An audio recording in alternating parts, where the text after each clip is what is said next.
Je suis un homme qui a eu toujours beaucoup de chance. J'ai fait beaucoup de bêtises et d'une façon générale, elles se sont montrées assez heureuses comme résultat. Alors c'est tout ce que je peux vous dire. Euh, la chose, j'ai été très ardent pendant la guerre en 39-40 et en 44-45 et un petit peu entre-temps, mais ça c'était un peu différent. Et j'ai été blessé, je peux vous dire que j'ai eu une balle qui est entrée en haut de la cuisse à droite et qu'on a retrouvé contre la fémorale gauche et que 60 cm de couture et 60 jours après, je remontais en ligne. Voilà, c'est vous dire que j'ai un caractère qui est plutôt d'aventurier.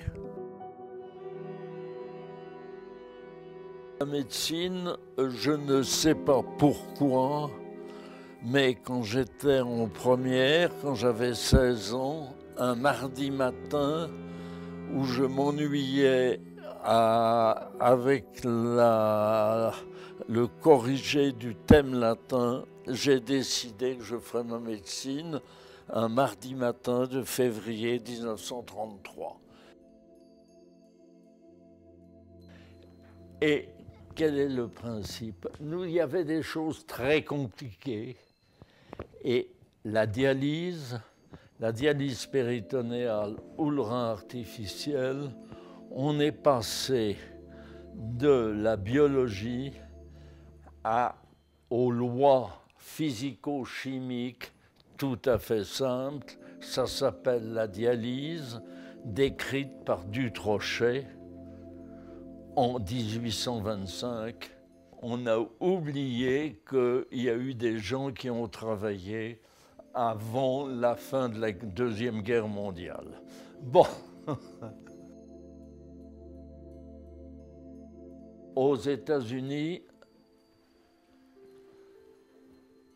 le rein artificiel a eu une personne qui l'a créé et qui l'a fait bien marcher, c'est Merrill de Boston, M-E-2-R-I-2-L de Boston. Il l'a fait parfaitement fonctionner et il a publié en 1952 un excellent article dans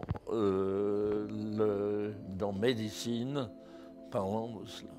Mais partout ailleurs, personne ne s'intéressait à la dialyse. Tout le monde pensait, ou presque tout le monde bien entendu, pensait que le traitement conservateur était la seule chose qui pouvait et qui était à l'abri de tous les ennuis des premiers reins artificiels. Ils ont été considérables et des difficultés peut-être de la dialyse péritonéale, parce que la dialyse péritonéale, pensait-on, ne peut pas être utilisée pour les cas chirurgicaux qui intéressaient l'abdomen. Et de fait, ça marche très bien, ça n'a aucune espèce d'importance, du moins sauf cas particulier.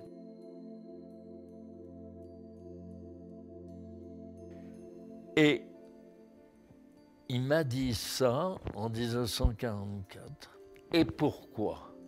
Alors c'est intéressant à le savoir pourquoi. Parce que ces malades-là étaient soignés dans des services de médecine interne qui voyaient un cas d'anurie tous les 6 mois. Tandis que Merrill acceptait les cas d'anurie qu'on lui envoyait par avion de tous les États-Unis. Et nous qui avions à ce moment-là la guerre d'Algérie, avec des blessés qui souvent avaient été très infectés, on nous envoyait nos malades à Necker, de toute la France, d'Algérie et même du Tchad, qu'on mettait grâce à la sécurité sociale qui prenait en charge les transports.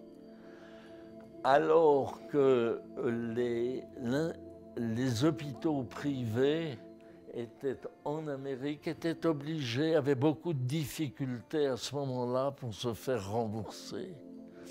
Et alors, vous voyez, c'est amusant et c'est intéressant de voir à quel moment la politique sociale intervient avec une application large ou étroite d'un traitement.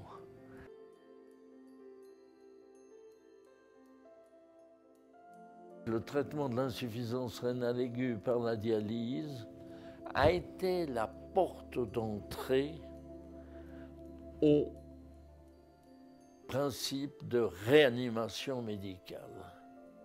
Nous avons dirigé un livre de réanimation médicale qui a été conçu en septembre 1952 et qui est sorti en mars 1954. Et ça a été le premier livre de réanimation, la porte d'entrée aux soins intensifs. Et ça a été c'est paru chez Flammarion, comme je vous dis, en 1954.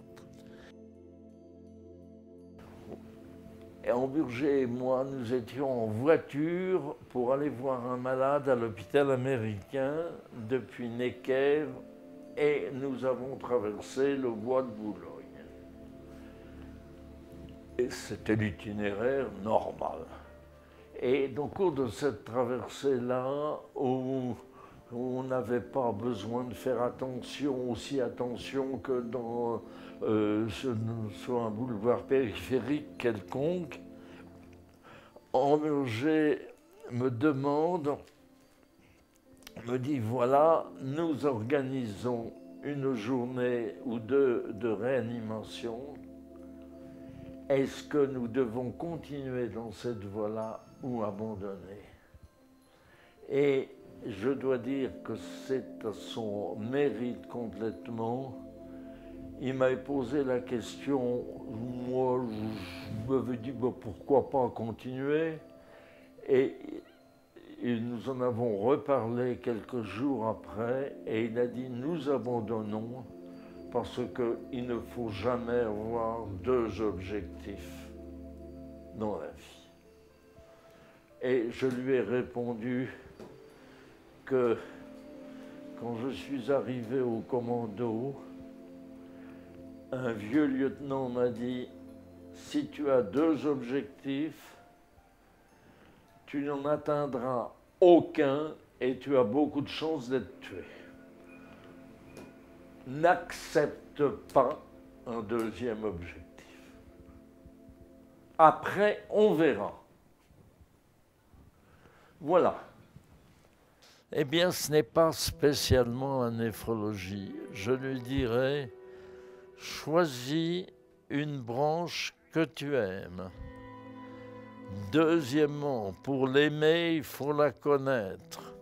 Donc, avoir mesuré son passé et quel peut être son avenir intellectuel.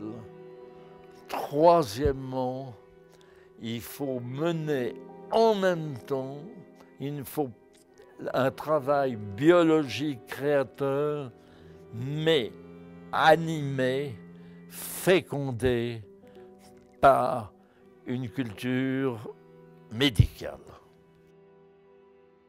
Mon grand-père, Charles Richet père, qui a été prix Nobel en 1913 pour la découverte en 1902 de l'anaphylaxie.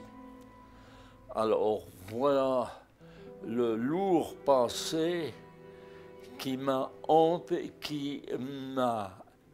peut-être facilité les choses, mais qui a pesé très fortement sur mon comportement. Il n'y a rien à faire, vous pouvez tout faire, vous tout essayer, mais on ne se débarrasse pas de ses ancêtres. Quand un médecin est un homme qui décide, quand il écrit ça, il écrit une ordonnance, c'est-à-dire qu'il ordonne. Est-ce qu'on peut ordonner et décider sans tenir compte du cœur? Vous comprenez, il y a des tas de choses qu'on est obligé. Et malheureusement, je sais que beaucoup ne partagent pas mon idée.